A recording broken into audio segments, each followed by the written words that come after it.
justru kami di pengadilan adalah sangat senang apabila mediasi itu berhasil. Artinya apa? Bisa setidak-tidaknya meminimalisir terjadinya perceraian.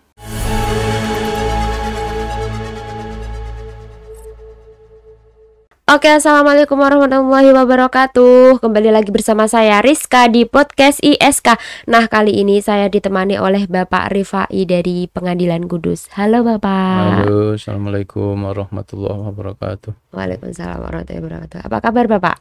Alhamdulillah baik ya. Sudah di Pengadilan Agama Kudus berapa tahun? Kalau di Kudus baru Agustus 2020 ya.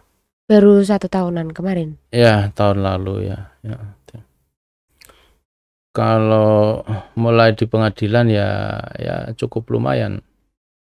Sejak 99 ya. Wah, lama banget ya Pak. Ya, udah 10 tahun 20 tahunan lebih ya. Ya, sekitar itu. Okay. Nah, ini Pak, berbicara tentang pengadilan agama, tidak lain tidak bukan itu pasti banyak yang berbicara tentang perceraian. Iya enggak? Iya, betul ya. Nah, kasus perceraian ini menurut Bapak banyak enggak sih kalau di Kudus? Di Kudus ya, dari saya contohkan tadi sekitar 3 tahunan ya. Kalau dari 2019 itu perkara semuanya yang masuk ya sekitar 1.500 sekian ya. Kemudian untuk tahun 2020 1.717. Kemudian untuk tahun 2021 sampai Maret ini adalah 445. Itu semua perkara yang masuk ya. Jadi bukan hanya perkara perceraian saja, tetapi ada dispensasi, ada ekonomi syariah, ada wali adol, harta bersama, ada waris dan seterusnya gitu, seperti itu. Ya. Terus banyaknya penyebab perceraian itu apa, Pak? Di antaranya karena kurang tanggung jawab suami. Suami kurang bertanggung jawab. Di antaranya juga disebabkan karena masalah ekonomi. Di antaranya disebabkan juga masalah KDRT. Jadi yang paling tinggi ya, yang paling tinggi penyebabnya adalah masalah kurang tanggung jawab dan faktor ekonomi ya. Faktor ekonomi. Dua hal itulah yang memicu perceraian itu menjadi sangat tinggi di Kudus itu. Iya. Jadi kalau yang lain-lain ya ada, bukan tidak ada. Misalnya faktor pihak ketiga gitu, itu juga ada, tetapi tidak sebanyak dengan faktor ekonomi dan kurang tanggung jawab tadi ya. Iya, berarti bisa dikatakan yang mendomisili untuk yang mendominasi yang mendominasi untuk banyaknya perceraian, yang menggugat cerai itu adalah dari pihak istri. Dari pihak istri. Jadi yang paling banyak dari pihak istri, memang seperti itu. Akan tapi juga tidak sedikit pula dari pihak suami gitu. Ya faktornya juga macam-macam gitu. Ya kayak tadi ada faktor pihak ketiga, ada faktor karena percekcokan dan lain sebagainya itu. Kan banyak faktor-faktor nih Pak. Untuk dari Kementerian Agama sendiri, dari pihak-pihak pengadilan itu kan ada yang namanya mediasi ya. Ya, ada mediasi. Nah, itu biasanya berhasil nggak? Untuk mediasi ada yang berhasil, ada juga yang tidak ya.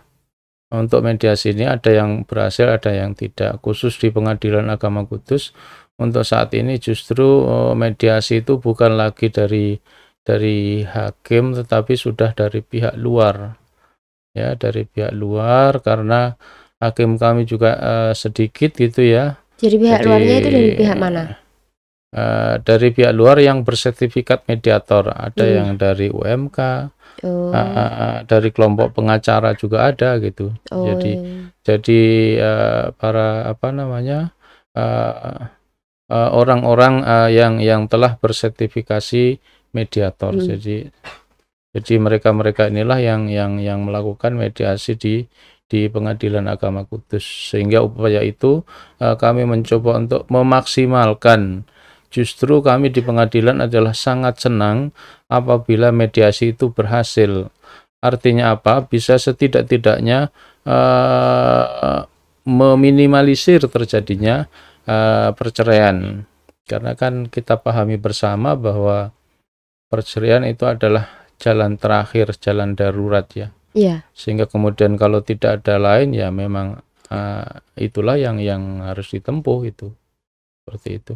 Tadi kan yang kebanyakan yang mendominasi dari pihak istri. Nah, Iya. ada isu nih. Sebenarnya ini isu-isu belaka dari masyarakat. Ada yang seperti ini. Kalau yang gugat laki-laki, wah bakal istrinya ini lebih bakal banyak harta gitu. Bener nggak sih, Pak? Seperti Saya kira itu juga tidak demikian adanya ya. Karena di dalam kewajiban pemberian nafkah itu oleh suami kepada istri itu sesungguhnya di dalam Islam kan dasarnya di pengadilan agama itu kan di samping hukum positif kita juga hukum Islam ya. Jadi apa namanya di dalam hal pemberian nafkah itu adalah disesuaikan dengan kemampuan ya, baik di dalam Al-Qur'an ataupun Al-Hadis sudah sangat-sangat jelas ya. Di samping itu juga di dalam kompilasi hukum Islam itu juga bisa kita lihat ya pasal 80 itu ya. Di sana sudah sangat-sangat jelas bahwa apa namanya pemberian nafkah kepada istri itu disesuaikan dengan kemampuan suami. Oleh karenanya ya, sebelum kita membicara lebih jauh lagi, oleh karenanya saya sarankan kalau kemudian ada orang-orang yang mau menikah, maka sesuatu yang harus sangat-sangat dipahami adalah kewajiban istri dan kewajiban suami. Apa yang menjadi kewajiban suami adalah menjadi hak istri, dan apa yang menjadi kewajiban istri adalah menjadi hak daripada suami. Maka kemudian beberapa waktu yang lalu kalau kita melihat di TV, kita mendengar ada gagasan dari upaya Wakil Presiden untuk ada semacam kursus yang dilakukan sebelum adanya pernikahan seperti itu ya. Itu yang pertama. Kemudian yang kedua, sesungguhnya apa yang disampaikan oleh masyarakat kalau kemudian suami itu menceraikan istrinya, memperkaya istri, itu saya kira juga tidak demikian. Karena sesungguhnya apa-apa yang akan diberikan oleh suami ketika menceraikan istrinya itu adalah karena kewajiban bagi agama ya, kewajiban agama. Apabila seorang laki-laki menceraikan istrinya, maka kemudian dia dikenakan biaya-biaya diantaranya mut'ah, kemudian nafkah iddah, kemudian nafkah madhiyah apabila ada gitu ya. Apabila mungkin sekian bulan, sekian tahun tidak diberikan nafkah ya, itu kan ada kewajiban bagi seorang suami yang menceraikan istrinya untuk agar apa namanya memberikan nafkah itu tadi. Jadi itu kewajiban Islam. Kenapa demikian? Adalah sebagai sebuah penghargaan di mana Islam memberikan penghargaan kepada seorang istri yang saya contohkan, misalnya seorang istri itu dari jam pagi sekali, pagi buta sudah harus memasak untuk suaminya, membikinkan minum, membikinkan kopi, teh atau apapun namanya untuk suaminya. Setelah itu suaminya berangkat ya, suaminya berangkat, kemudian dia juga harus mengurus anaknya, mencuci pakaiannya. Kemudian sudah suaminya pulang lagi ya, mengurus lagi suaminya. Sampai bagian malam pun, bagian mau istirahat, dia tidak bisa istirahat karena harus melayani suaminya gitu kan. Jadi kapan seorang istri istirahat? Oleh karena itulah kemudian Islam di dalam hal itu memberikan penghargaan kepada seorang istri. Apabila orang istri itu diceraikan, maka kemudian diberikan hak-hak seperti itu tadi. Dan itu telah bisa kita pahami dari beberapa ayat Al-Quran ya, dan Al-Hadis, serta di dalam kompilasi hukum Islam, Undang-Undang 174 gitu ya. Jadi saya kira itu sangat-sangat wajar, karena kemudian kalau tiba-tiba dia diceraikan, biasanya di rumah enggak kerja apa-apa, tiba-tiba diceraikan, dia tidak punya pekerjaan apa-apa, tentunya sangat sakit. Nah, itulah kemudian tadi saya katakan Islam memberikan penghargaan sehingga diberikan mut'ah, diberikan nafkah iddah, kemudian diberikan nafkah madiyah jika ada. Dalam hukum negara sendiri itu seperti apa, Pak? Ya seperti itu emang. Ya itu tadi saya sampaikan. Pasal 80. Jadi yang dipakai itu tadi ada diatur dalam pasal 80 itu ya, diatur kompilasi hukum Islam itu ya. Kemudian Undang-Undang 174 itu ya. Kemudian di dalam KUH Perdata ya.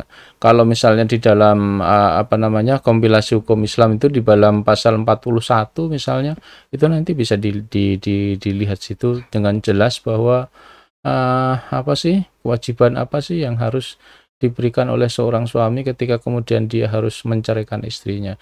Di pasal 41 Undang-Undang 174 ya. Nah, situ. Jadi untuk semua agama juga seperti itu ya, Pak ya?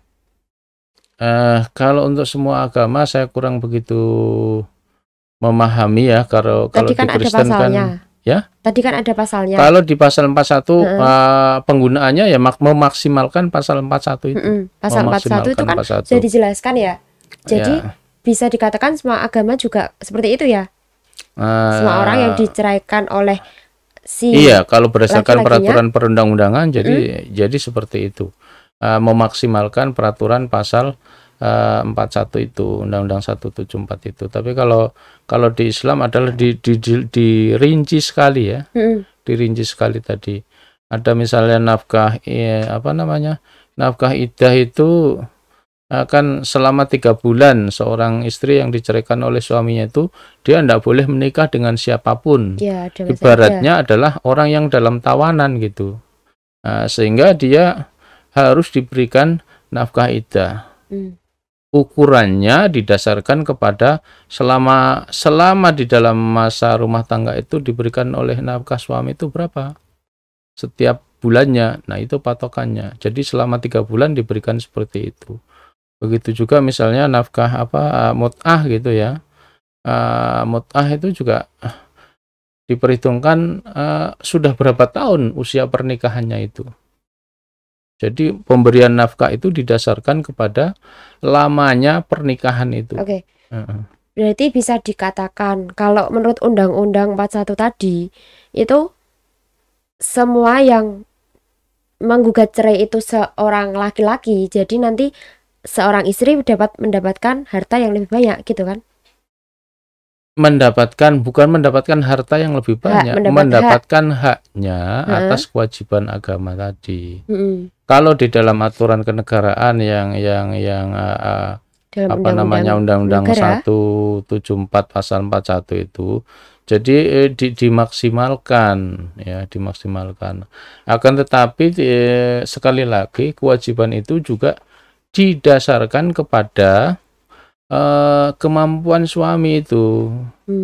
Jadi tidak lalu kalau kemudian suaminya itu misalnya gajinya 1 bulan 3 juta, lalu kemudian diberikan ke istrinya biasanya 2 juta umpamanya. Nanti mintanya lebih dari itu, tidak bisa seperti itu. Jadi semuanya disesuaikan berdasarkan kemampuan daripada suaminya. Seperti itu. Kalau istri yang menggugat, tetap istri mendapatkan haknya atau enggak? Kalau istri yang menggugat itu ada beberapa macam pendapat ya. Ada beberapa macam pendapat. Ada yang mengatakan harus dikasih, ya. Ada yang mengatakan tidak harus dikasih, seperti itu. Apa yang mengakibatkan harus dikasih dan tidak dikasih? Karena pemberian itu masih di kalangan para ahli masih terjadi perbedaan pendapat itu tadi.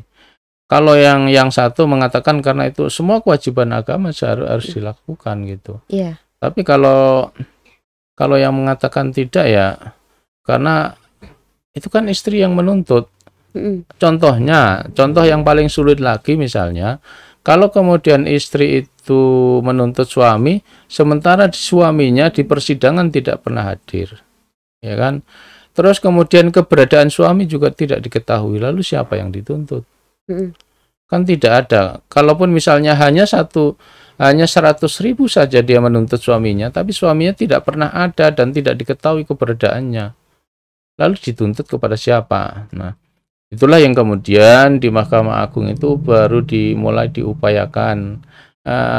Setidak-tidaknya ke depan nanti adalah supaya ada seperti family court di Australia itu. Jadi ada uang jaminan. Uang jaminan itu apabila nanti suami itu menceraikan istrinya, maka uang itulah yang dipakai untuk menjamin kehidupan istrinya itu. Jadi seperti itu. Baru diusahakan ini nih ya Pak? Iya, belum sampai pada ini, karena yang terbaik undang-undang keluarga yang terbaik saat ini adalah Family Court Australia. Jadi di kita masih dalam rangka berupaya. Terus dengan ini diantaranya saya katakan dalam berupaya, diantaranya misalnya Forma 3 2018 itu ya, perempuan berhadapan dengan hukum. Nah, itu, nah, itu di situ mulai ada upaya-upaya untuk ke arah keperbaikan tadi itu. Apabila istri diceraikan itu tidak semena-mena gitu ya. Seperti itu. Jadi kalau misalkan ada istri menggugat cerai tapi suami itu nggak tahu kalau digugat cerai dan sudah dikasih surat tapi tidak mau mendatangi, berarti itu nanti jadinya cerai atau tidak? Kalau seorang yang digugat sudah dipanggil kemudian dia tidak datang, itu adalah kesalahan daripada yang digugat tadi atau tergugat ya. Mengapa demikian? Dipanggil oleh pengadilan itu adalah dalam rangka untuk didengar keterangannya, untuk supaya dia juga bisa mempertahankan hak-haknya ya, supaya dia bisa mempertahankan hak-haknya. Jadi tidak apa namanya, di pengadilan itu yang diperlakukan adalah asas audi et atram partem ya. Jadi persamaan hak di hadapan hukum gitu ya. Yang kemudian di dalam apa namanya Risalah Umar itu adalah asin nasafi majlisika, jadi mempersamakan orang di hadapan hukum itu. Jadi kenapa kemudian si tergugat itu juga dipanggil, yaitu dalam rangka supaya dia bisa mempertahankan hak-haknya apabila ada yang dilanggar oleh pihak lain, seperti itu. Oke. Ini kalau misalkan yang menggugat itu kan istri. Yang menggugat itu istri. Nah, istri pula yang meminta hak lebih dari suami. Misalkan gono gini yang lebih gitu, Pak. Itu gimana hukumnya? Maksudnya gono gini yang lebih bagaimana? Kalau tadi yang menggugat si suami, tadi kan istri ada banyak dikasih hak-haknya. Kalau yang istri yang menggugat?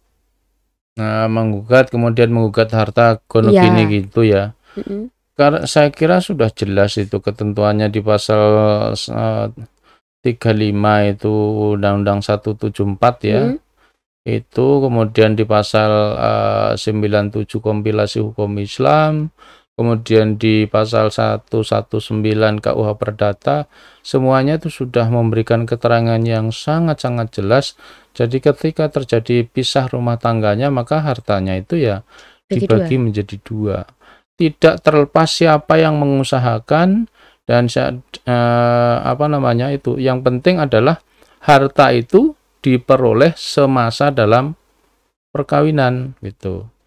Jadi harta itu kan bisa dikelompokkan ya, harta bawaan, harta bersama yang diperoleh dalam perkawinan.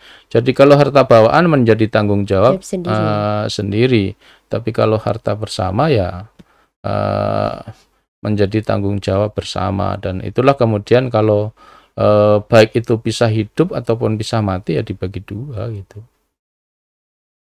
Seperti itu. Iya. Jadi tidak ada misalnya kenapa suami yang bekerja bikin rumah, beli tanah, beli mobil apa semua, kenapa lalu kemudian setelah terjadi perceraian kok istrinya apa namanya hartanya dibagi dua? Karena itu tadi, bahwa di dalam perkawinan itu akadnya adalah akad ijbari ya, sehingga kalau terjadi pisah seperti itu tadi, meskipun istri itu di rumah kerjanya kayak tadi, dianggap sebagai bekerja juga gitu. Iya. Jadi bisa dikatakan kalau yang menggugat suami itu tidak itu ya Pak, tidak memperkaya istri, tapi memang itu adalah hak-haknya dari Kewajiban istri. ya, haknya istri ya. Kalau Terus, kemudian dibuktikan umpamanya contoh itu, dibuktikan kalau kemudian terbukti sebaliknya, misalnya hmm, istri itu menusus, hmm, dia juga tidak mendapatkan apa namanya eh, nafkah idahnya juga nggak dapat, dia hanya mendapatkan mut'ah gitu. Jadi agama juga membela juga, bukan tidak membela gitu. jadi semuanya udah diatur dalam agama, dalam undang-undang Iya, negara gitu ya. iya, sangat-sangat jelas. Jadi artinya ya kita bersyukurlah. Jadi kita mulai bangun tidur sampai tidur kembali itu di dalam agama kita itu sudah diatur ya. Iya, Sangat-sangat jelas. Hanya kemudian kesadaran kita untuk melaksanakan itu gitu. belum. Iya. Karena di dalam sebuah pernikahan itu semuanya suami, istri itu punya kewajiban, punya hak sendiri-sendiri gitu ya Pak. Jadi dari mulai mau perkawinan, pernikahan itu udah ada yang ngatur di dalam eh itunya udah dikasih tahu kewajiban istri, hak suami, kewajiban suami gitu ya. Jadi Ya, untuk ya itulah sebetulnya mm-mm, ya di Islam itu sudah mengatur sedemikian rupa mana kewajiban suami, mana hak istri, mana kewajiban istri, mana hak suami itu di dalam Islam eh, sudah diatur dengan sangat jelas ya. Sehingga kalau kemudian orang apa namanya melakukan pernikahan masih mempersalahkan ABCD itu belum siap. sebetulnya disuruh membaca dulu apa hak dan kewajiban istri itu gitu. Mm, Ya yang paling sederhana misalnya bolehlah kita misalnya baca di buku apa ini Uqudul Lijen itu ya, itu sudah sangat sangat jelas. Hanya karena tadi itu kadang-kadang orang itu melakukan pernikahan yang dipikir itu hanya senangnya saja, ya, tetapi tidak dipikir juga apa namanya itu hak dan kekurangan. kewajibannya Mm, gitu. Jadi saya kira demikian. Kalau ingin bahagia ya itu harus diketahui hak dan kewajibannya, harus disadari. Jadi suami istri itu tidak saling menyalahkan, tetapi saling melengkapi ya. ya. Ya, Nah, mungkin seperti itu sih ya, Pak. Jadi seorang suami istri itu pasti ada salah dan pasti harus tahu apa sih kewajiban dari mereka semua, hak dari mereka semua. Jadi kalau perceraian itu ya memang suami punya kewajiban untuk ini, istri juga punya kewajiban untuk ini, hak-hak dan lain-lain itu sudah diatur dalam undang-undang dan juga agama sendiri-sendiri gitu ya. iya, iya. Ya Oke, contohnya begini apa? Eh, Suami itu ya, kalau di ya, dalam agama, suami itu adalah pakaian bagi istrinya, istri itu adalah pakaian bagi suaminya. suaminya. Itu artinya apa? Kalau istri yang punya salah, punya kekurangan, ya suamilah yang menutupi, melengkapi. Begitu juga kalau seorang suami itu yang punya salah, punya kurang, ya istrilah yang melengkapi dan menutupi gitu. Oke. Sehingga kalau itu yang terjadi kan saling sharing, saling enjoy, menjalani kehidupan keluarga itu nyaman gitu. Oke, Iya, seperti itu, Ge. iya, iya. Jadi saling melengkapi dan jangan lupa untuk ketahui hak-hak dan kewajibannya. Iya, iya. Oke, terima kasih Pak atas sharing-sharingnya Iya, pada kali ini. Semoga bisa iya. bermanfaat bagi semua dan semoga masyarakat itu asumsinya tidak memperkaya si bagian ini gitu loh. Tapi memang Iya, ada hak-haknya gitu. iya, iya. Terima kasih dan dari kami, wassalamualaikum warahmatullahi wabarakatuh.